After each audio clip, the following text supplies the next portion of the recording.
Thank you. Thank you so much for having me this evening. A side note, my book is in part dedicated to my cats. I'm really delighted to be here. This is where the roots of this project began back in 2011 when I was working on my master's thesis. So I spent a lot of time in the archives.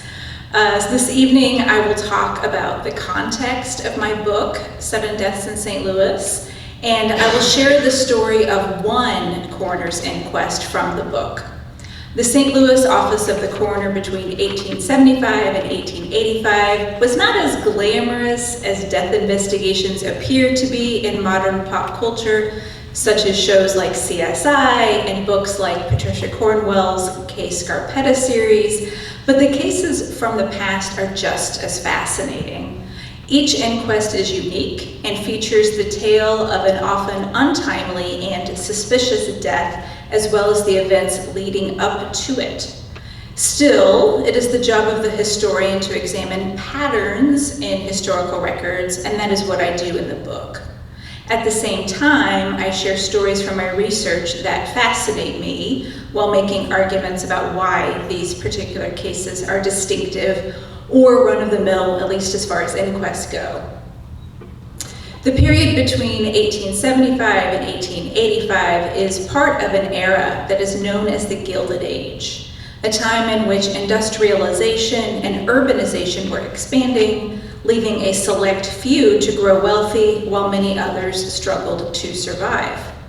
A middle class existed as well, but there was a significant class gap. It is largely the poor and working class whose deaths appear in coroner's inquests in St. Louis and elsewhere. They were less likely to have a physician present at the time of death and had less privacy and power to deflect attention from the police and the office of the coroner. The few cases of wealthier, prominent residents of St. Louis, including one that I will discuss this evening, stand out for that reason. Sudden Deaths in St. Louis is divided into 6 chapters, with each one focusing on a different cause of death as determined by investigating coroners, natural causes, alcoholism, suicide, abortion, domestic homicides, and workplace accidents. Each chapter highlights 2 coroner's inquests found in my research, one typical case and one atypical case. And although no 2 coroner's inquests are alike, there are patterns, and the chapters explain what those patterns are and why they exist. Each chapter also features a short biography of an investigating coroner, or in one chapter, a physician who routinely performed autopsies for the office of the coroner. He also happened to be the brother of one of the coroners. I will begin this evening with one of the most fascinating and unusual cases from the book, the suicide of Estelle Johnson. Then I will discuss the main themes of the book, and then I'll return to the Johnson inquest in more detail.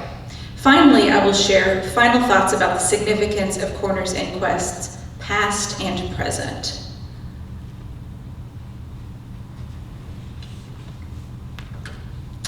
Charles P. Johnson rushed home from his law office at 4:00 p.m. on September 2nd, 1879, to attend to his wife Estelle, whom he had just learned was very ill.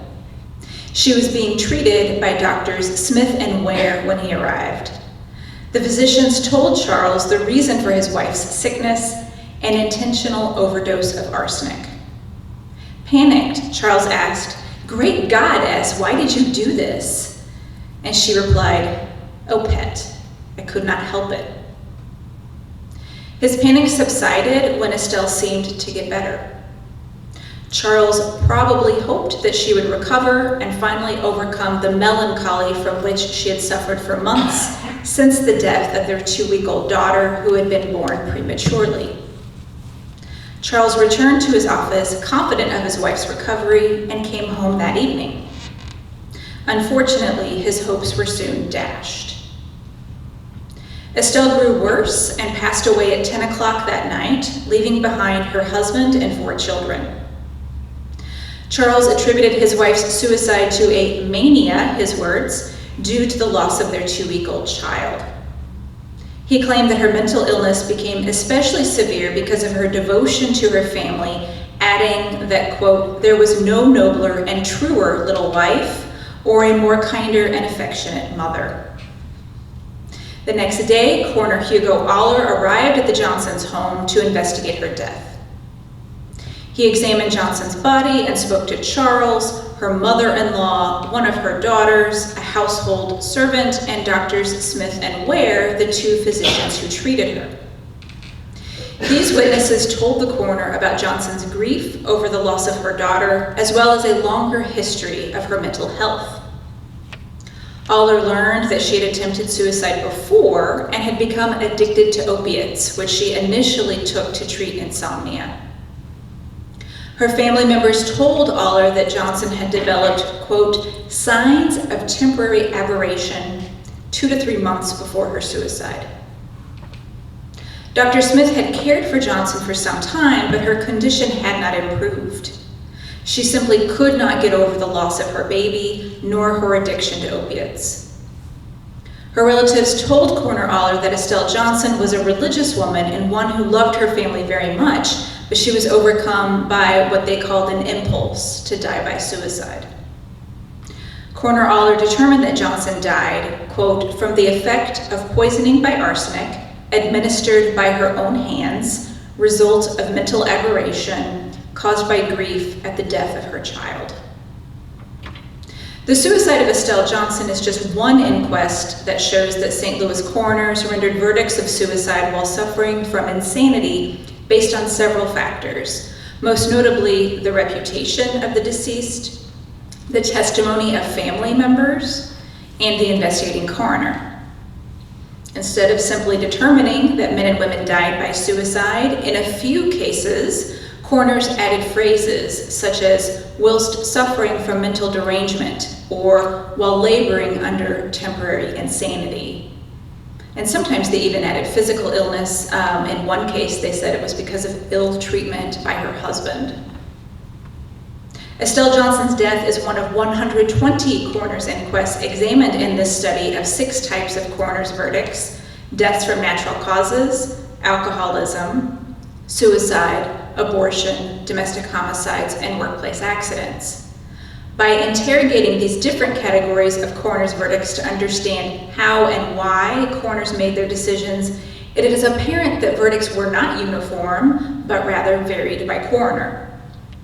St. Louis coroners based their investigations and verdicts on several factors: whether or not the deceased had family members to testify in a coroner's inquest, whether or not another person could be held legally liable for the death, and the reputation and social connections of the deceased. For example, verdicts of suicide reveal that coroners decided that some men and women were insane or temporarily insane when they died, but others were not.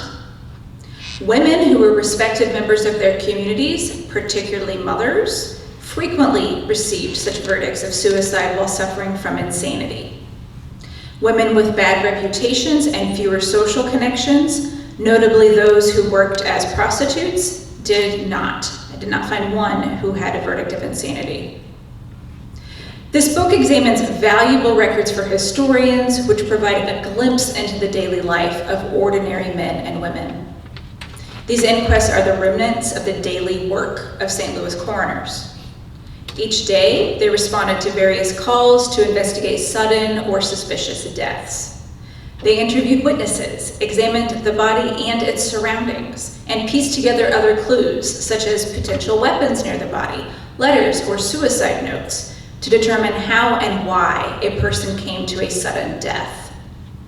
In some cases, they ordered autopsies or toxicology tests to help them determine a cause of death. Some inquests feature rich material, statements from family members, neighbors, co-workers, and sometimes police officers or treating physicians. They explain the routines of these men and women, their habits, their work patterns, and relationships, all of which were disrupted by an early and often unexpected death. Coroner's inquests also reveal the gritty details of life in an urban industrial center, the despair that some residents of St. Louis felt, the propensity that others had for violence, as well as the dangers of home and work. Coroners' verdicts offer insight into the belief systems and practices of coroners, as well as those of the witnesses they interviewed. Witnesses told coroners that men and women were respectable or rough, whether they drank alcohol frequently, and whether they had threatened to die by suicide or to kill someone else. Members of a community contributed a great deal to coroners' investigations and verdicts. Testimony from a friend or relative could inform a verdict of, quote, suicide while suffering from mental aberration, provide evidence of domestic violence as a contributing factor for a suicide or homicide, or that a death was an accident with no evidence of suicide or criminal negligence. In addition to witness testimony, the coroner's values and beliefs shaped verdicts. For instance, some coroners, such as John Frank, sought to find evidence to aid in the prosecution of physicians who performed illegal abortions more fervently than did other coroners. And they were all illegal at this time unless they were therapeutic. So there was an exception for that. But he even questioned death certificates, and he would, try to find as much evidence as possible. Other coroners, notably Hugo Aller, rendered more verdicts of suicide while suffering from insanity than did their counterparts. Coroners had to distinguish between various causes of death for accuracy and public records, including city statistics about natural and violent deaths. A verdict also held meaning for families of the deceased. Coroners used a variety of verdicts in their inquest records, often noting a specific ailment, weapon, or person who caused the death. And coroners often frame verdicts in violent deaths with its type, such as accident, homicide, or suicide, but not always. And today, death investigators call these categories the manner of death. They seldom noted when a death came from natural causes, but simply recorded the illness, pneumonia or congestion of the heart, for instance, meaning the underlying cause of death. The evidence did not always clearly distinguish between the cause of death. A deadly fall could be an accident, suicide, or homicide, for instance, depending on the circumstances. Likewise, alcohol consumption could lead to a natural death from alcoholism, or it could have been a contributor to a suicide, homicide, or accident. These verdicts had and still have social meaning. A death from suicide or alcoholism could be stigmatized, while a death from abortion, accident, or homicide could lead to a criminal investigation and charges. While coroners ultimately determined how and why a person died, their verdicts were informed by their interviews with witnesses and were subsequently reported on by the press. As with other American cities in the late 19th century, St. Louis employed white, educated men who conducted death investigations to determine how and why someone came to an untimely or suspicious death. St. Louis coroners had a distinctive qualification, however, as licensed practicing physicians, qualifications that far surpassed the state requirements in Missouri and many other states. However, the witnesses whom the coroners interviewed had different social locations, ones that were similar to the deceased, often poor to working class, immigrants, prostitutes, people with addictions, and others who were excluded from respectable parts of St. Louis society. African Americans, women, and immigrants who were not yet citizens could not serve as coroners, but their testimony contributed to a coroner's decision that a loved one or neighbor died from a suicide, homicide, accident, or natural death. These witness statements offer a rare glimpse into the lives of people who often did not leave behind written records. Coroners especially valued the testimony of family members, and at times, a tension existed between the evidence in an inquest and the interests of the family. Even when family members were not present at the time of death, such as workplace accidents, coroners often interviewed relatives first or put their testimony ahead of others in their records. When coroners rendered verdicts of alcoholism or suicide while experiencing insanity, It was not necessarily because of their medical training, but because of the testimony of the loved ones of the deceased. Conversely, when men or women did not have family members or close friends to testify on their behalf, coroners were less likely to render sympathetic verdicts to soften the stigma of certain kinds of deaths, particularly suicides. Without family members to interview, coroners were also more likely to conduct shorter investigations, unless another party may have been legally responsible, such as potential homicides. Coroners did not always listen to relatives, however, especially when criminal charges, burial rights, or public scrutiny were unlikely consequences attached to the verdict, such as with natural deaths. A coroner may ignore a wife's statement about stomach pains, for example, and determine that another illness caused her husband's death. Despite those anomalies, coroners relied heavily on witness testimony, particularly from relatives, to reconstruct the events that led to a sudden death. In the late 19th century, coroners had little else to rely on, as toxicology tests were rudimentary and autopsies rare. Coroners' verdicts have explanatory power and their accuracy is important. Variations among the verdicts because of witness testimony or the coroner's own preferences impacted the data historically and in the present day. Coroners' verdicts impacted public perceptions of a death and, in cases of homicide, abortion, or accidents caused by negligence, the criminal justice system. Coroners tended to conduct lengthier investigations into the deaths of men and women who were respected members of their communities, who had family members who testified about the causes of a loved one's death, deaths that could possibly lead to criminal charges, and also deaths that occurred in public. Coroners also often, but not always, conducted more thorough inquests into the deaths of men and women whom they understood to be good wives, husbands, mothers, and fathers. Each coroner was assisted by at least one deputy coroner, but he often did not have the same training as the supervisor. Many deputy coroners had no medical or legal training before holding office. Still, deputy coroners investigated many cases on their own, usually those that the coroner's office believed would be simple to solve, such as deaths from natural causes. Coroners investigated more difficult cases, such as cases of suspected homicide or workplace accidents, sometimes with the assistance of deputy coroners. While coroners were trained officials, they were also human beings who had assumptions about the men and women whose deaths they were investigating based on their experiences and the norms of the time. Coroners such as Sylvester L. Nidelet, John Frank, Hugo Aller, and George Dudley were highly educated, middle to upper class, able-bodied white men, social locations that shaped their experiences and views of the world.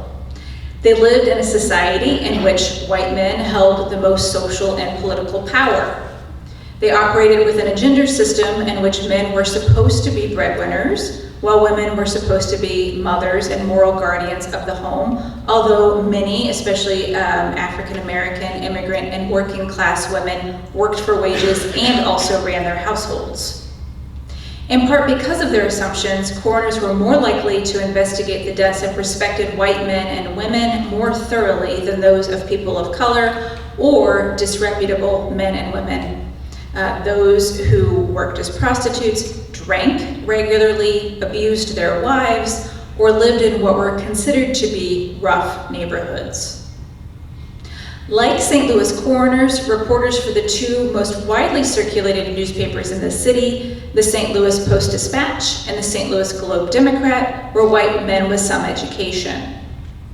These reporters often wrote sensationalistic stories about the coroner's investigations, particularly for violent deaths, with attention-grabbing titles such as Sin and Death, The Coroner's Temperance Lecture, or my personal favorite, Ruined by Rum.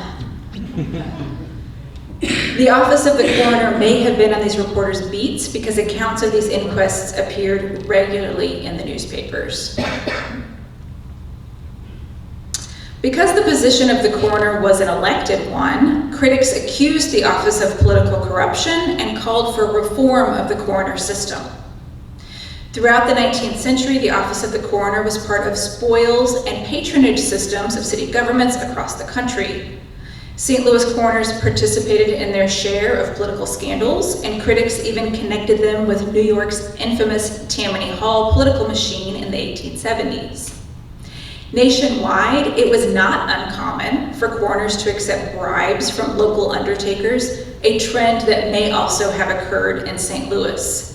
At least 2 deputy coroners faced accusations of running monopolies with local undertakers, although it is unknown whether or not those accusations were true. That is another project for another person. The late 19th century was also a time when advocates for increased reliance on science sought to improve the process of death investigations by substantially reforming the coroner's office. These reformers hoped to eliminate political corruption in the coroner's office and ensure that death investigators possessed medical and legal expertise.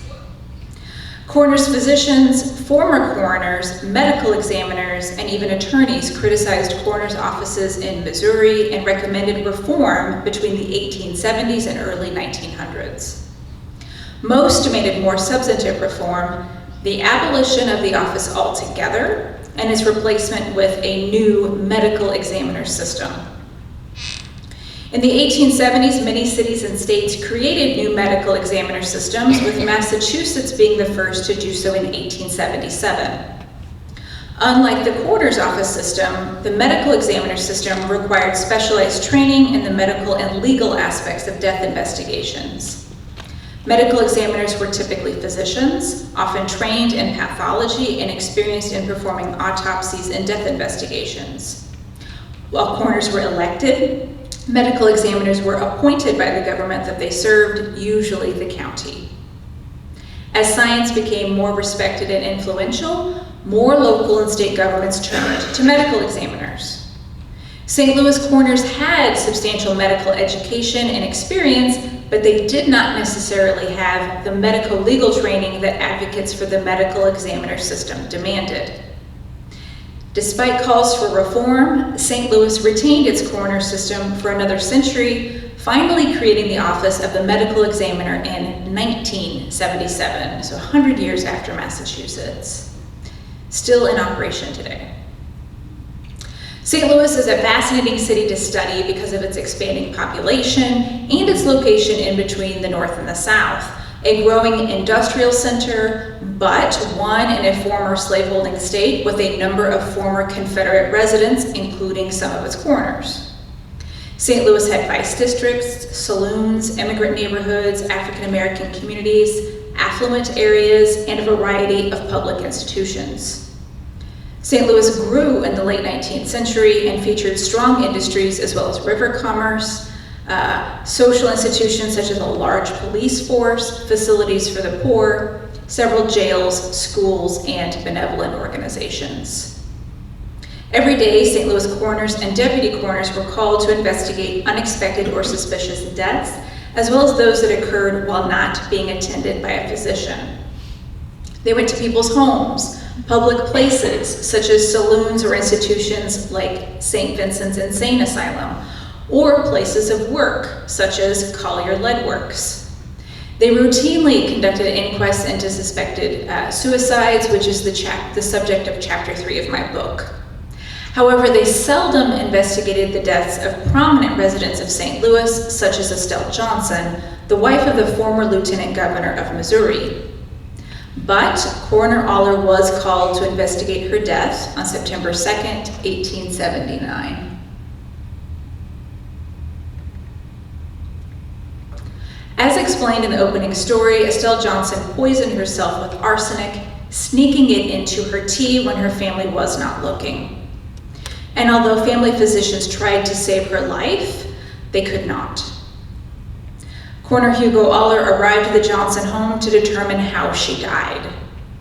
Aller also sought to understand why she died by suicide, a practice that was fairly common in the late 19th century.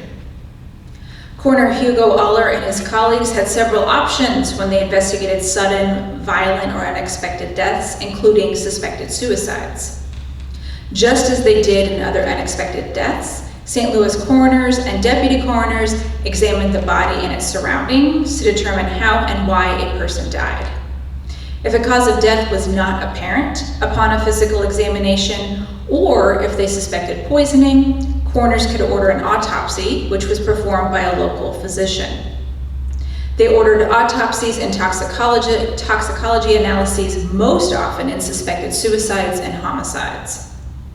In cases of suspected suicide, coroners interviewed friends, relatives, neighbors, and, on occasion, family physicians to determine if the deceased intentionally inflicted fatal injuries upon himself or herself. Coroners asked witnesses if the deceased had a history of threatening or attempting suicide, and sometimes worked to understand the immediate cause of the suicide, such as grief or disappointment in love. Once a coroner had evidence that the deceased had, in fact, intentionally taken his or her own life, he rendered a verdict of suicide. In some instances, coroners rendered a verdict of suicide caused by insanity, physical illness, or another cause, but most often they simply wrote suicide or referred to an injury caused, quote, by his/her own hands with the intention of taking or destroying his/her own life. Some coroners rendered more qualified verdicts than others.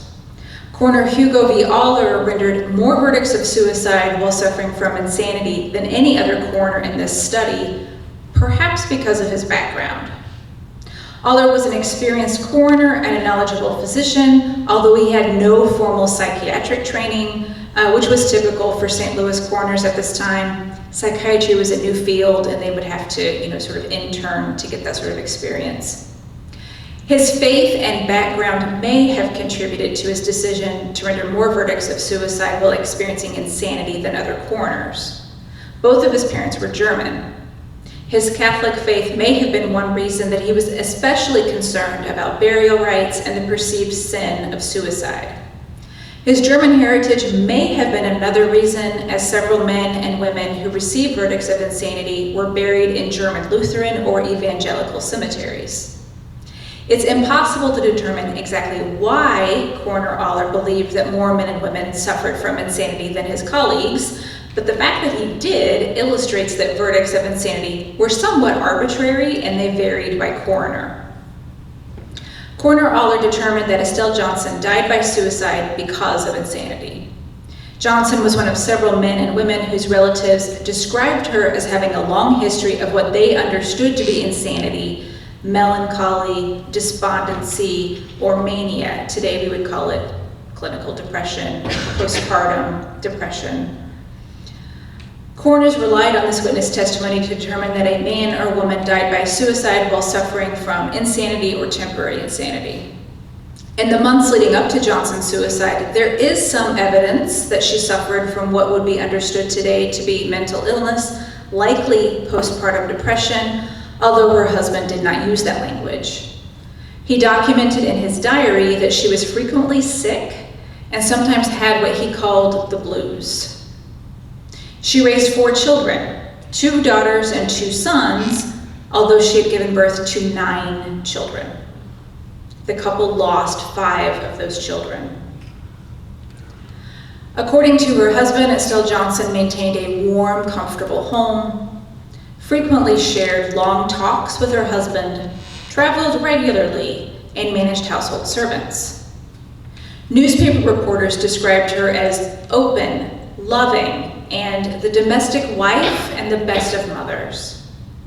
Her husband called her his darling little wife, who contributed to the fact that, quote, in domestic surroundings, no man was ever more happily situated. Charles Johnson felt devastated when his Essie died on the night of September 2nd, 1879.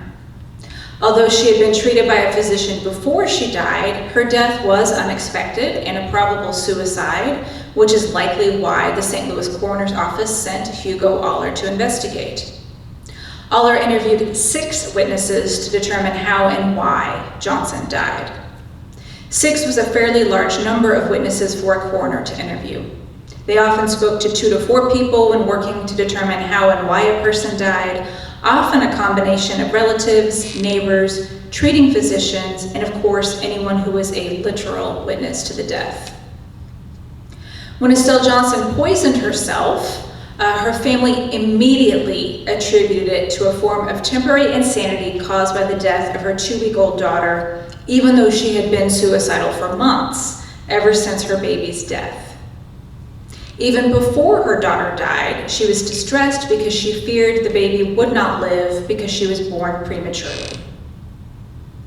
In most cases, temporary insanity referred to a seemingly hasty decision to take one's life, not someone who had been contemplating it for months, but the family described her suicide as a sudden, impulsive decision, and the coroner noted that.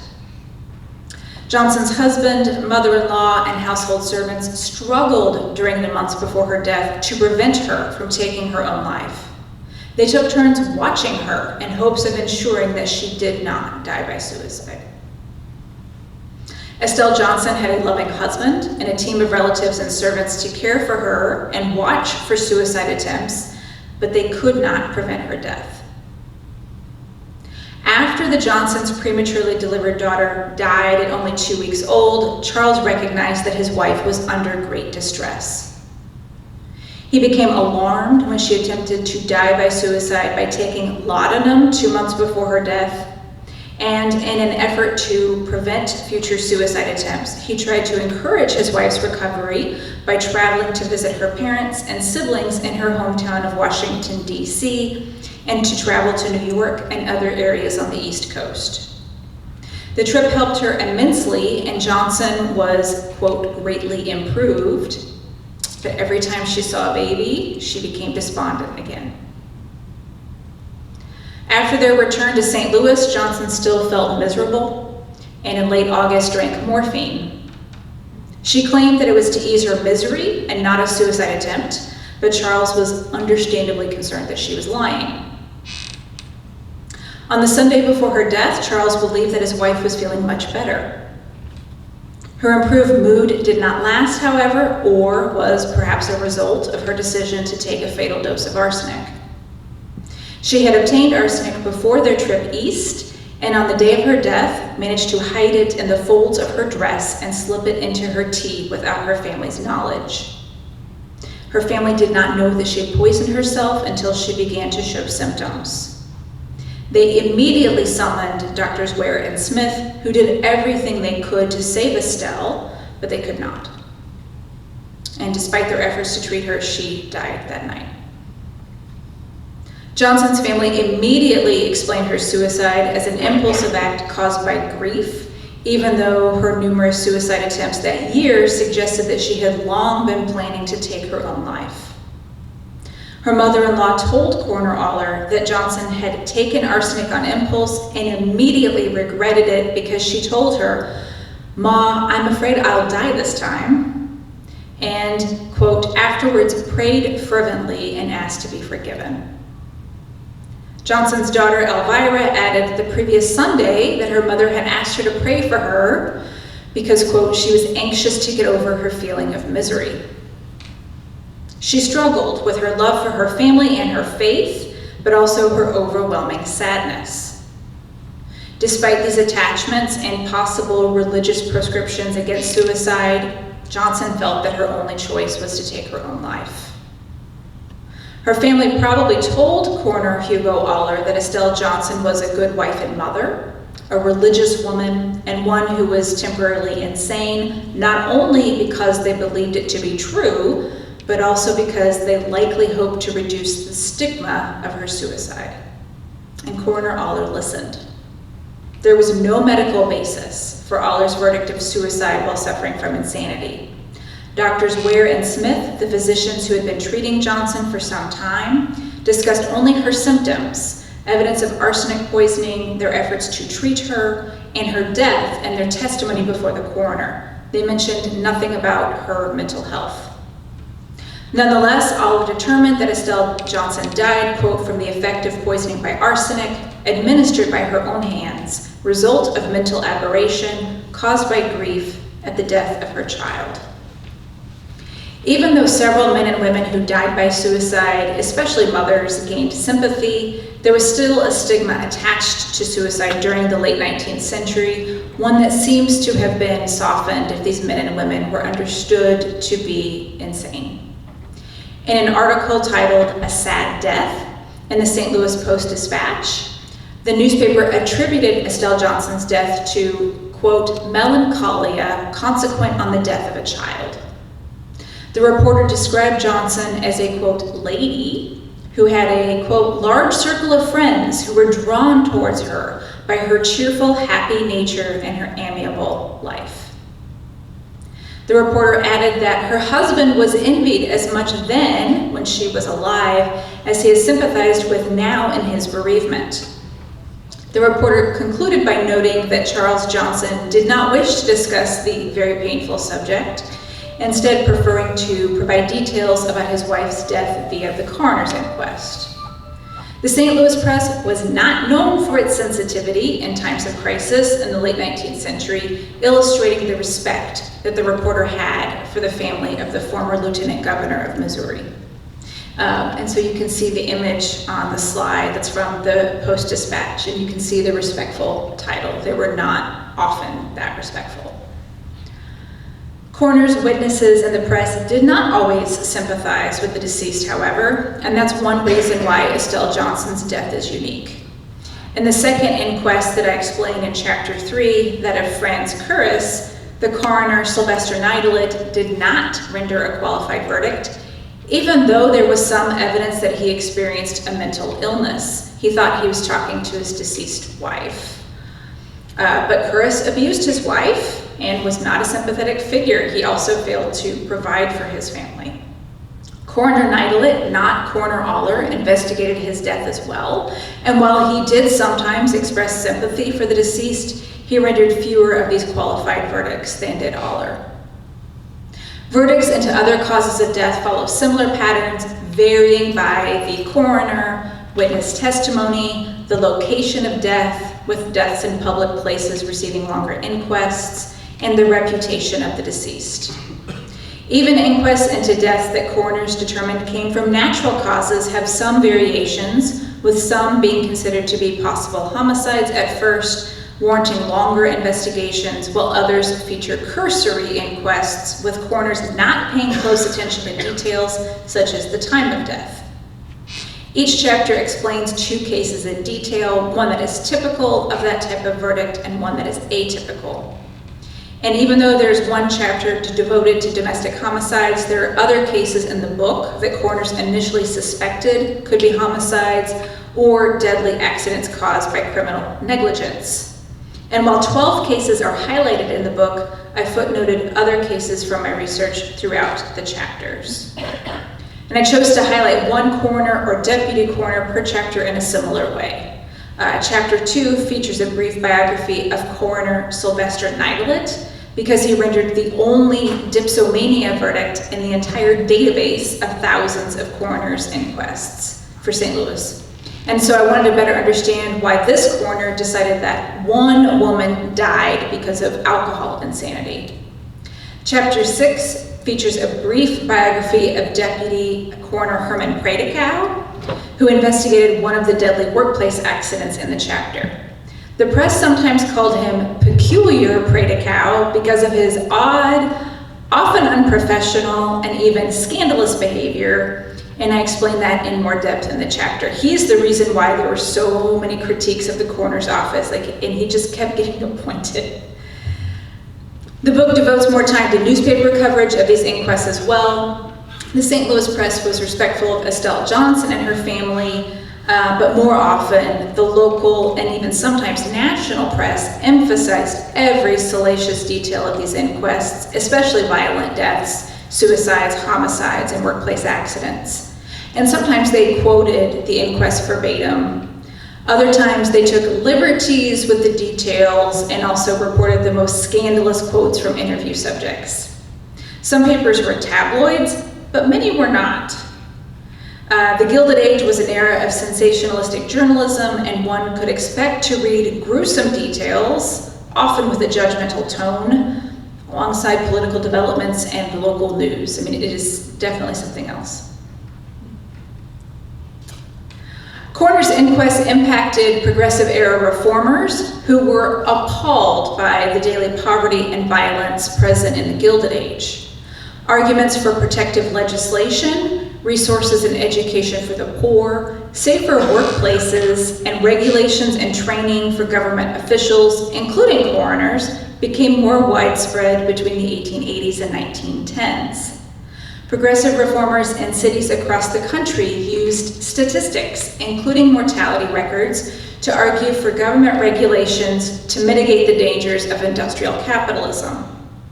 These reformers challenged the notion that poverty, alcoholism, government corruption, and dangerous workplaces were simply a part of life.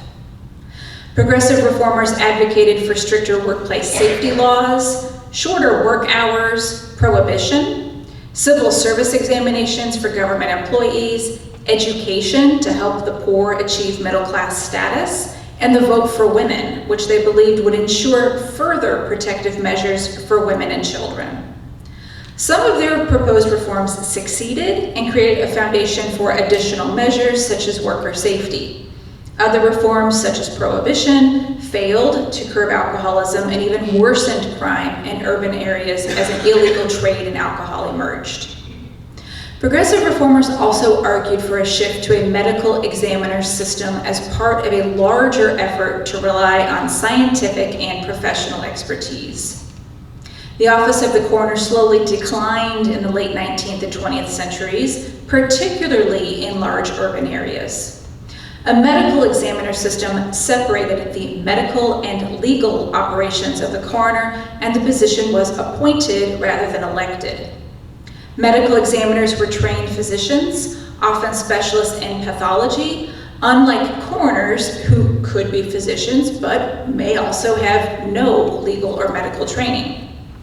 The St. Louis office of the coroner officially became the office of the medical examiner in 1977 and remains to this day. There's a recent image of the office on your slide. Violence and early deaths continue to be problems for individuals, their families, and society. Coroners and medical examiners still investigate unexpected and untimely deaths to determine how and why a person died. Their determination of a manner of death may still be the first step in the criminal justice system if the death investigator determines that another person was at fault. In cases in which criminal charges are not at stake, a determination of a manner of death provides meaning for the families of the deceased. These rulings also provide crucial data for social scientists and historians to better understand phenomena like addiction, suicide, workplace safety, and homicide.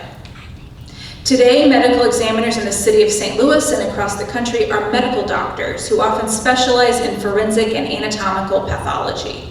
The St. Louis City Medical Examiner still conducts investigations into deaths that are unexpected, suspicious, a result of violence, a crime, or neglect, or occur when the deceased is not being treated by a physician, much as the coroner did in the late 19th century. Medical examiners are still medico-legal professionals, but they are appointed rather than elected, and their primary purpose is to serve public health. The public and the press no longer witness death investigations. Newspaper reports of unexpected deaths are also more private in the 21st century than they were in the late 19th. Instead of reading sensationalistic stories of suicides and deaths from alcohol or drugs, newspapers often conceal these deaths by using phrases such as died unexpectedly or died at home. The press is more respectful of the privacy of the family as well as of the deceased in the 21st century. The press often prints obituaries written by family members, and some use it as an opportunity to educate others about addiction, suicide, and other struggles that many people experience. Others prefer to focus on the life of the loved one rather than the cause of death, whether they died from an illness, an accident, or suicide or addiction. The ongoing COVID-19 pandemic has created a new public health crisis and exacerbated other existing ones, such as suicide and addiction. Even before the pandemic, public health officials expressed concern about a suicide epidemic and an opioid epidemic. A recent increase in violent crime is also worrisome. Many psychologists, sociologists, and policymakers note that deaths of despair, particularly those from suicide and addiction, as well as increased violence toward others, result from decreased social connections. While St. Louis shifted from a coroner's office to a medical examiner system in the 1970s, many counties in Missouri and across the nation have not. 14 states have a county, parish, or district-based coroner system, including many Midwestern and Western states, such as Kansas, Nebraska, the Dakotas, and Montana. Another 14 states have a mixture of a coroner and medical examiner system, including Missouri and Illinois. The coroner system and its limitations also impact us in the present day. While working on this book, a few people pointed out various news stories about coroners who face scandals and even criminal charges for conducting shoddy investigations and falsifying death records. Like, it was disturbing how many articles people sent me. In some cases, they were respecting the wishes of relatives of the deceased, such as not documenting that a loved one died from COVID-19 because of the stigma associated with that cause of death, especially early in the pandemic. Although St. Louis has a medical examiner system now, many areas in Missouri and other states still rely on elected coroners to conduct death investigations. A verdict rendered by a coroner or medical examiner is often still the first step in the criminal justice system. So I hope that my talk and my book shed some light on the complexity of death investigations. St. Louis coroners were highly trained, but they were human beings who worked in a complex political, legal, and medical system. A coroner's verdict is not the result of an objective investigation. It was based on the information that the coroner looked for, received, and interpreted. Records that may appear to be objective were, in fact, subjective. Thank you.